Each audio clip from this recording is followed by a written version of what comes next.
Pada episode sebelumnya diceritakan, Xiaoyan ternyata memasuki domain kekacauan. Di sana, sosok nomor 2 mencurigai ada salah satu dari 9 orang di sini yang menyebabkan kekacauan di 9 dunia utama. Setelah itu, Xiaoyan pun menyerahkan ramuan obat kepada si nomor 3, yang mana hal ini membuat sosok lainnya juga meminta bantuan Xiaoyan sebagai seorang alkemis.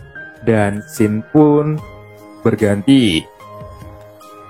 Setelah menghitung kompensasi yang didapatkan, Xiaoyan menyadari bahwa si nomor 7 adalah orang yang paling banyak memberikan imbalan. Dan untuk semua orang, Xiaoyan hanya menganggap kedekatan ini sebagai hubungan yang saling menguntungkan. Itu karena ketika dikatakan bahwa salah satu dari mereka mengenal Xiaoyan, Xiaoyan juga akan mengenalnya. Namun, setelah Xiaoyan memikirkannya dengan hati-hati, sepertinya dia yakin bahwa tidak ada seorang pun yang bisa menandingi sosok si nomor 7 ini. Apakah semua orang sudah selesai? Baiklah, sebelumnya aku tidak menjelaskannya dengan baik kepada semua orang, karena kurangnya personil. Itu selalu tentang bertukar item dan informasi satu sama lain saja, ucap si nomor 1 yang tampaknya mengetahui isi pikiran Xiaoyan. Tetapi, semua orang harus tahu bahwa tujuanku mengumpulkan kalian semua ke sini tidak hanya untuk itu. Aku dapat dengan jelas memberitahu kalian bahwa tidak sedikit kultivator bebas yang berkumpul di domain dewa kekacauan ini. Dan beberapa dari mereka bahkan membentuk pasukan, ucap si nomor 1 kembali. Seperti yang aku katakan sebelumnya, 9 dunia sekarang adalah arus bawah, dan arus bawah ini kemungkinan besar berasal dari domain dewa kekacauan. Tentu saja, arus bawah yang dapat mempengaruhi 9 dunia ini lebih besar dari yang dibayangkan, ucap si nomor 1 dengan perlahan. Yang aku ingin katakan adalah, kita tidak dapat mengubah arus bawah yang mempengaruhi 9 dunia. Maka, kita juga akan menjadi salah satu arus bawah tersebut dan menjadi bagian dari kehidupannya, sehingga kita dapat mengikuti apapun yang terjadi di dunia tersebut, ucap nomor 1 kembali. Satu hal bukanlah rahasia, karena semua orang bisa datang ke domain dewa kekacauan ini, tidak peduli apa kekuatan kalian yang sebenarnya. Kalian semua memiliki kemampuan untuk melakukan perjalanan ke seluruh dunia. Kalian semua adalah makhluk yang dikenali oleh pohon dunia, ucap nomor 1 kembali. Kemudian, jika kalian bisa mendapatkan persetujuan dari pohon dunia dan datang ke domain dewa kekacauan, kalian memiliki kemampuan untuk mengubah sungai waktu yang panjang. Dan kalian secara bertahap harus melakukan sesuatu, ucap si nomor 1 itu. Setelah semua orang terdiam, si nomor 1 berkata dengan detail saat ini. Dan 8 sosok biru lainnya pun sudah berhadapan dengan nomor 1. Bahkan, Xiaoyan juga langsung meliriknya. Dan memang inilah yang paling ingin dia ketahui. Apa tujuan mempertemukan mereka di sini? Apa yang tidak Xiaoyan duga adalah bahwa si nomor 1 ini benar-benar mengatakan semuanya. Akan tetapi, itu masih sangat samar. Dan bahkan, Xiaoyan tidak dapat mengerti terlalu banyak. Mungkin bisa dikatakan bahwa informasinya tidak cukup akurat. Tentu saja, beberapa hal tidak mungkin diungkapkan hanya dengan kata-kata saja. Jadi, apa yang harus kita lakukan sekarang? Tanya si nomor 3 yang mulai membuka mulutnya.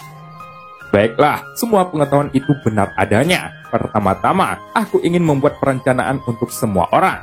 Jika kalian tidak setuju dengan invasi dunia asing, beberapa nilai dunia ini, kalian dapat langsung mengirimkan transmisi suara kepadaku, ucap si nomor 1.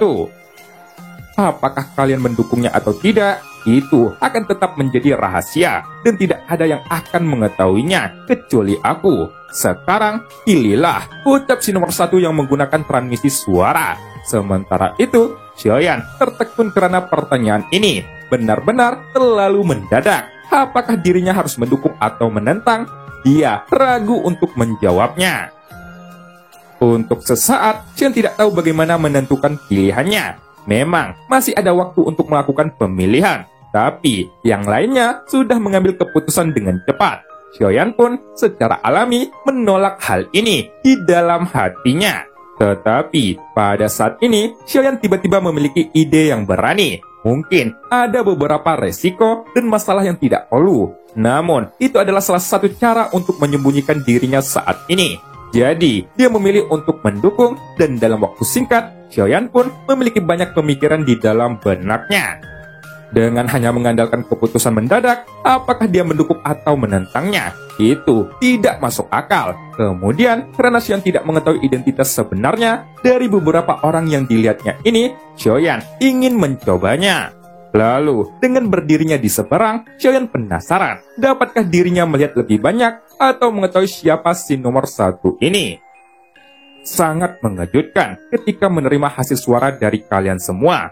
Tapi, itu tidak termasuk dengan diriku. Saat ini, aku kebetulan memiliki 4 suara setuju dan 4 suara menentang. Ucap nomor 1 dengan perlahan. Detik berikutnya, beberapa orang pun terkejut dengan hasil ini. Namun, 8 orang ini memilih untuk diam. Setidaknya, Xiaoyan sendiri terkejut di dalam hatinya. Hasil ini juga sesuatu yang tidak pernah dia duga. Dengan cara ini, jika selain Xiaoyan, ada 3 dunia utama yang mendukungnya. Mereka pasti akan diserbu. Jika mereka tidak curang dan berpura-pura, ketiganya sama saja dengan memberontak melawan dunia utama mereka sendiri, sehingga mendukung dunia masing-masing untuk diinvasi. Tapi, itu di luar perkiraan Xiaoyan. Tentu saja, dukungan mereka bukan berarti untuk musuh dunia sensi. Bahkan tampaknya mereka sendiri mungkin sangat kecewa dengan dunia utama mereka. Jadi, tanpa mengetahui situasi spesifiknya, Xiaoyan tidak dapat berkomentar berlebihan dan lebih baik melihatnya dulu. Adapun pilihan Xiaoyan untuk mendukung, itu hanya keputusan yang dia buat sesuka hati. Dan Xiaoyan hanya ingin melihat apakah dia akan menemukan lebih banyak orang jika dirinya menentang. Baiklah, jangan berlebihan. Ini hanyalah pemungutan suara sederhana, dan kalian semua tidak perlu peduli. Lalu selanjutnya, ada tugas untuk semua orang. Ucap si nomor 1 kembali.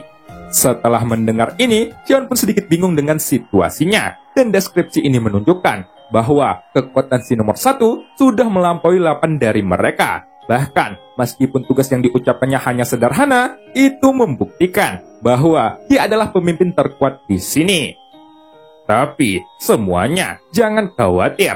Tugas yang akan aku berikan kepada kalian tidaklah wajib. Itu sepenuhnya bergantung pada keinginan kalian sendiri. Tentu saja, setiap penyelesaian tugas bisa mendapatkan hadiah misterius. Ucap si nomor 1.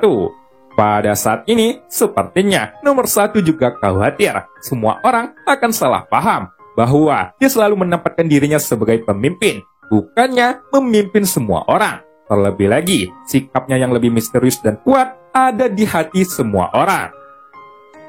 Setelah mendengar hadiah misterius itu, kalian semua tampaknya menjadi tertarik. Baiklah, akan aku jelaskan. Hadiahnya akan ditentukan sesuai dengan kesulitan tugas, dan harapan semua orang tidak boleh terlalu tinggi. Ucap nomor 1 sambil tersenyum. Semuanya memiliki bayaran, bahkan dengan beberapa penghargaan nilai. Ucap si nomor 1 kembali, dan begitu dia berbicara dengan santai, ucapannya ini terdengar seperti dia sedang bosan dan meminta semua orang untuk bermain-main dengannya. Tetapi ketika memikirkannya dengan hati-hati, tampaknya segala sesuatu jauh dari sederhana kelihatannya, dan ini tidak bisa menjadi permainan. Semua orang tahu betul di dalam hati mereka masing-masing. Tugas pertama adalah, yaitu dari dunia Dewa Iblis kuno, yang paling kacau di antara 9 dunia baru-baru ini. Ada pertempuran di antara kelompok kultivator dan beberapa makhluk penghuni di sana untuk mendapatkan energi dunia. Ucap nomor 1. Setelah mendengar ini, Xiaoyan pun mengulangi kata-kata tersebut di dalam hatinya berkali-kali, dan sepertinya itu akan menjadi pertempuran kacau tingkat tinggi. Kalian semua dapat berpartisipasi secara sukarela. Tentu saja, identitas kalian tidak akan terungkap. Apakah kalian berpartisipasi atau tidak? Meskipun aku sudah memberitahunya lagi, tetapi aku masih mengerti bahwa yang paling kalian khawatirkan adalah pengungkapan identitas masing-masing. Ucap nomor 1 dengan perlahan. Di dunia yang luas ini, tidak sulit untuk menyembunyikan identitas seseorang. Tetapi, bukanlah tugas yang mudah untuk mendapatkan perlindungan tersebut. Bisakah kamu menjaminnya bahwa permainanmu ini aman? Tanya si nomor 2. Mereka yang memperoleh tatanan ini akan dikenali oleh dunia dewa iblis kuno dan dapat memperoleh roh dunia di dalamnya. Selain itu, dunia ini juga memiliki 3 jenis teknik keabadian. Ucap si nomor 1. Segera, Xiaoyan pun menggerutkan keningnya ketika ia mendengar itu. Dan jika dia bisa mendapatkan energi dunia, itu akan sangat menggoda. Akan tetapi, bahkan dengan penambahan teknik keabadian dan iblis, meskipun Xiaoyan tidak tahu tingkat keterampilan bertarungnya, sepertinya Xiaoyan ragu apakah dirinya akan terkenal karena ini. Dan itu mungkin tidak mudah. Tapi setelah dipikirkan kembali, Xiaoyan tidak tahu apakah semua ini kebetulan atau bukan. Tampaknya semua kejadian ini mengikuti tindakan Xiaoyan dan membawa dirinya memasuki dunia dewa iblis kuno. Sampai saat ini, satu-satunya yang mengetahui keberadaan Xiaoyan adalah Sang Ratu. Jadi, itu seharusnya hanya kebetulan dan tidak mungkin bagi sosok Sang Ratu akan mengungkapkan keberadaannya kepada siapapun. Terlebih lagi, yang disebut kebetulan ini hanyalah keberuntungan yang Xiaoyan peroleh dan tidak ada yang tahu bahwa sekarang dirinya sudah memiliki energi dunia yang sangat kuat. Maka, dari itu, alasan mengapa segala sesuatu yang terjadi tampaknya memiliki hubungan dengan Xiaoyan. Sebetulnya adalah salah satu kemampuan keberuntungan miliknya. Kemudian, jika segala sesuatu ini mengikuti kecenderungan umum, maka memiliki energi dunia yang lebih kuat, berarti mampu muncul mengikuti perkembangan zaman, menyesuaikan diri dengan keberadaan umum, dan menjadi bagian dari elemen itu sendiri.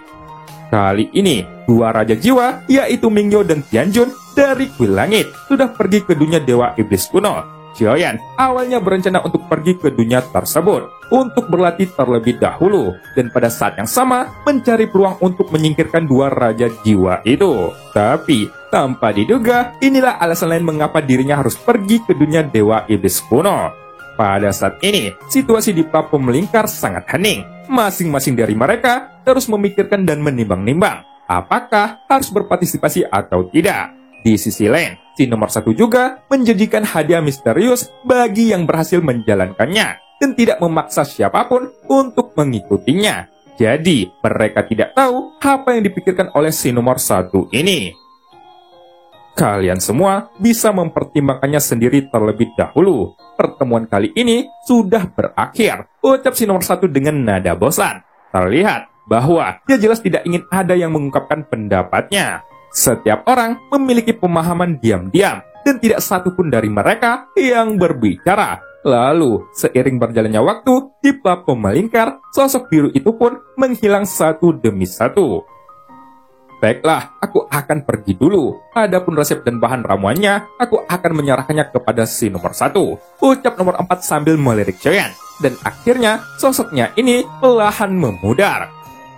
Kalau begitu, aku juga akan menyerahkannya kepada si nomor 1. Ucap si nomor 6.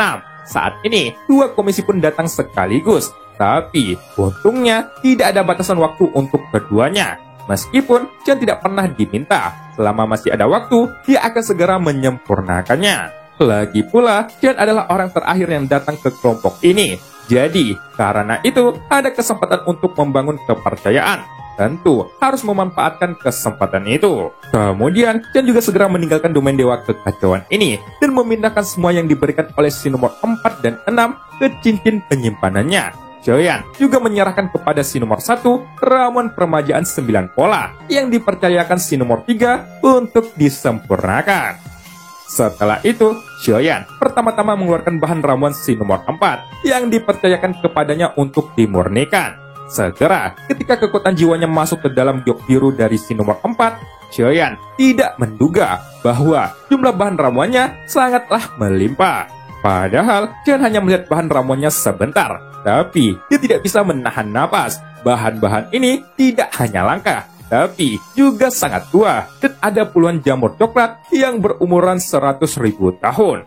Hanya dengan melihat bahan ramuan ini, Xiaoyan sudah menduga ada sekitar 4 ramuan yang harus dia murnikan. Dan itu mungkin terkait dengan pengisian energi dan darah. Ramuan langit tingkat kehampaan dan ramuan tingkat dewa lainnya, Xiaoyan mempelajari nama-nama ramuan ini melalui batu giok.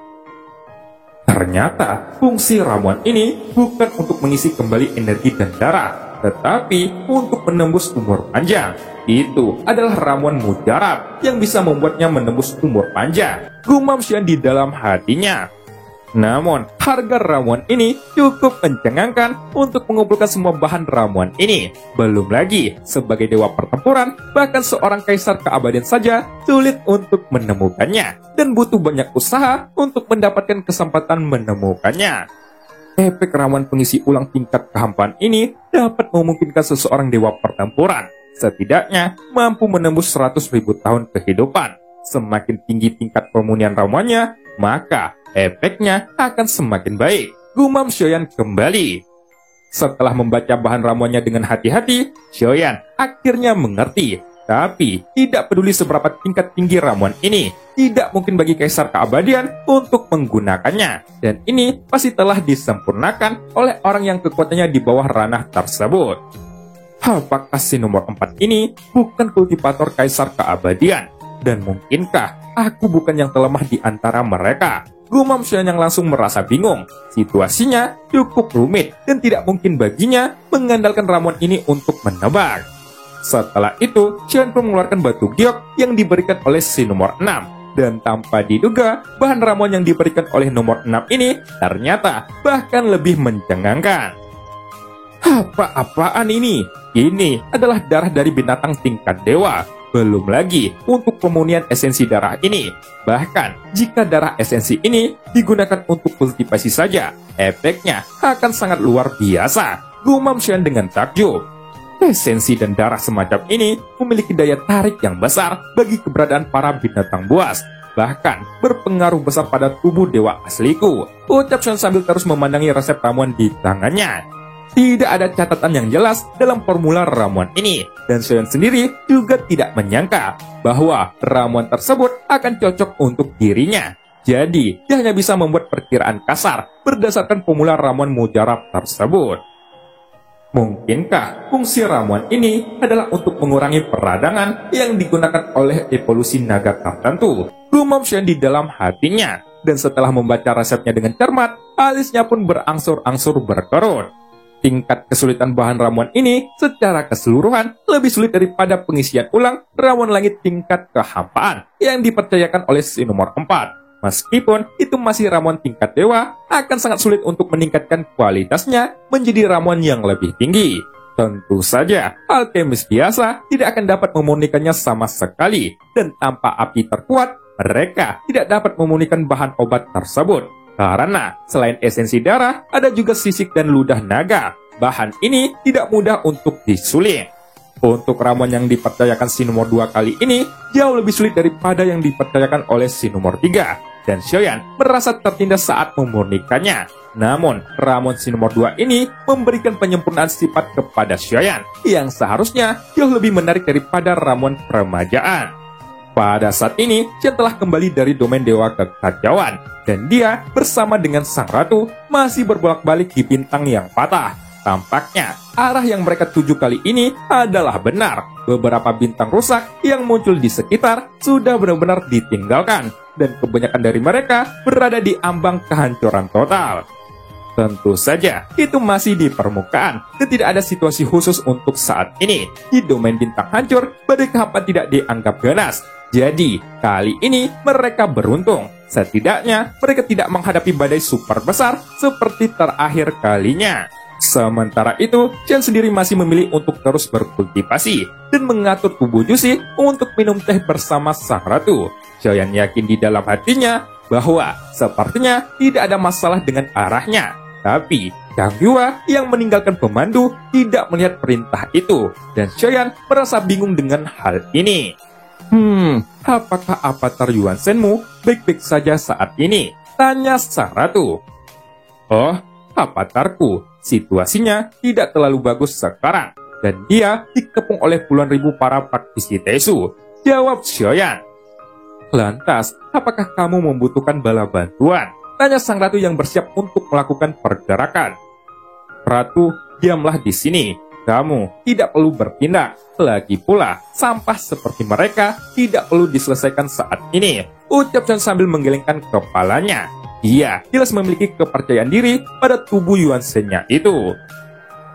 Sepertinya kamu ingin membuat keributan besar terhadap kelompok praktisi Taesu ini, ucap sang ratu sambil menghela napas berat. Oh, apakah kamu menyadarinya? Tanya Xiaoyan. Aku mungkin juga akan memberitahumu sesuatu tentang mereka. Markas besar mereka saat ini terletak di laut kehampaan wilayah barat. Lebih tepatnya, ada di kota ribuan bintang dulu berada. Tapi, aku pikir lebih baik tidak terburu-buru untuk pergi ke wilayah laut barat itu, ucap sang ratu. Apa yang diungkapkan oleh kehampaan bukanlah para praktisi Taesu ini, melainkan kekuatan besar yang benar-benar terletak di dalam kehampaan, ucap sang ratu kembali. Apakah dunia Taesu juga menyembunyikan kekuatan lain di dunia Senshi ini? Tanya Xiaoyan yang terkejut. Benar, saat ini mereka hanya terlihat di wilayah kehampaan laut barat, tapi itu hanyalah umpan, dan sepertinya musuh akan keluar dari dalam kegelapan dan bersembunyi di tempat yang sangat dalam, ucap sang ratu. Kemudian, berurusan dengan arus bawah mereka yang tersembunyi di kehampaan adalah tujuan utama kita sekarang, ucap sang ratu sambil mengangguk. Dan ketika Xian mendengar kata-kata itu, ia akhirnya mengerti. Namun, meskipun begitu, sekarang Xian telah bergerak dan dia berniat membuat keributan besar. Bahkan, setelah kurun waktu yang tidak diketahui ini, pertempuran yang menghancurkan dunia sedang terjadi di tempat tubuh Yuan Shen berada. Kilatan cahaya yang luas membuat seluruh langit malam pun tampak bergetar. Akibatnya, langit pun menjadi gelap gulita. Dan kilatan cahaya ini bertahan selama setengah batang dupa sebelum perlahan menghilang. Di sisi lain, semua orang kuat yang bisa melihat pemandangan ini pun memfokuskan mata mereka pada ujung seberkas cahaya. Mungkin hampir setiap penghuni bintang ini menyaksikannya dengan takjub. Bahkan, di antara mereka ada yang menahan napas karena tidak tahan. Secara bertahap, pupil mata mereka juga menyusut ketika kilatan cahaya besar itu menghilang. Sepertinya mereka bisa mendengar suara pembakaran hebat datang dari kejauhan. Dan setelah kilatan cahaya itu benar-benar menghilang, ekspresi semua orang pun tiba-tiba berubah drastis. Dan bayangan yang terpantul di mata mereka membuat pupil mata mereka pun bergetar.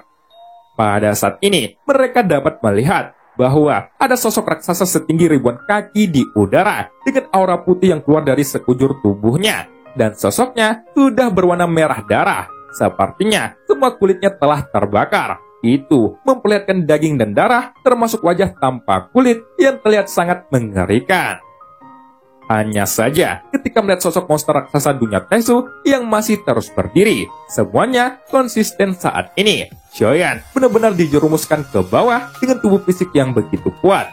Masuk akal jika dia memiliki kesempatan untuk menghindar setengah dari serangannya. Mungkinkah dia berusaha melindungi bintang yang sekarat ini? Gumam salah satu komandan praktisi Taesu sambil memandangi Xiaoyan yang sudah menerima seberkas cahaya. Dan para praktisi Taesu itu menunjukkan keterkejutan. Pasti begitu, dia melindungi wilayah ini dengan segenap kekuatannya, ucap komandan praktisi Taesu lainnya. Segera mereka pun saling memandang. Dan tampaknya kali ini mereka punya rencana lain. Detik berikutnya, pihak dunia Taesu pun mengubah tujuan mereka. Kini, sosok monster raksasa itu juga tidak lagi menargetkan Xiaoyan, tetapi tanah yang ada di belakangnya. Dan mereka berniat untuk menghancurkan bintangnya terlebih dahulu. Pada saat ini, meskipun bintang ini sudah diserbu oleh mereka, sebenarnya masih banyak makhluk hidup yang bertahan. Jelas, meskipun banyak kota yang hancur dan nyawa yang menghilang, selalu ada yang selamat. Namun, di mata pihak dunia Taesu, makhluk-makhluk ini terlihat lebih rendah daripada rumput. Dan jika mereka membunuhnya sesuka hati, mereka tidak akan merasa bersalah sedikit pun. Dan cerita pun berakhir. Sampai jumpa di episode selanjutnya. Membeli tilam untuk tempat laba-laba. Dongeng malam akhirnya tiba.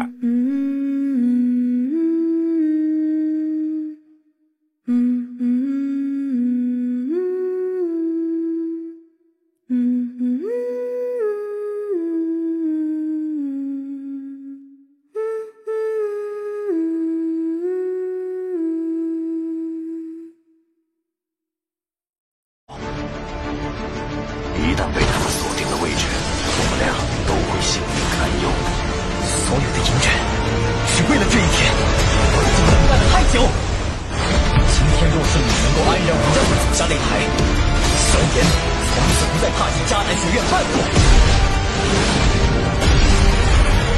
他迟早会发现的。既然如此，就给他一个惊喜吧。今天我不会让你们两人彻底的闭上嘴。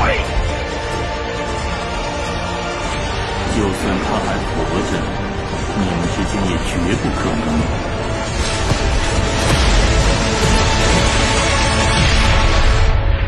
加玛帝国，云岚宗，我萧炎回来了。